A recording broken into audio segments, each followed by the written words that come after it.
ഒരു ഐസ്ക്രീമൊക്കെ കാണുമ്പോൾ കഴിക്കാൻ നമുക്ക് വല്ലാതെ ഒരു മോഹം തോന്നും. നമ്മൾ പ്രായമായാലും നമുക്കത് മനസ്സിലൊരു കുട്ടിത്തം ഉണ്ടാവില്ല.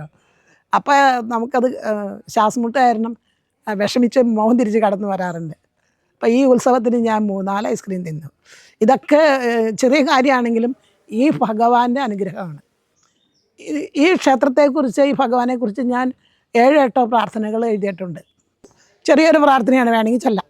മൂന്തൂരപ്പ ശിവശങ്കരായൻ്റെ നന്ദനാരപ്പ ഭക്തപ്രിയ,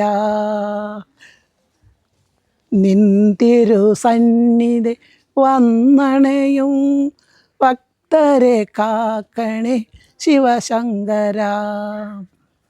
മൂന്തൂരപ്പ ശിവശങ്കരായൻ്റെ നന്ദനാരപ്പ ഭക്തപ്രിയ, നിൻ തിരുദർശനം സാധ്യമാകാൻ വരമിങ്ങരുളണേ തമ്പുരാനെ.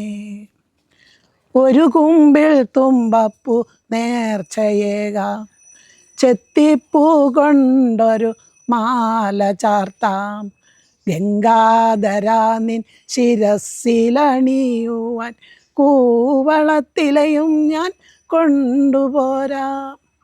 ഇത്രയാണ് ആ ഒരു പ്രാർത്ഥന. ക്ഷേത്ര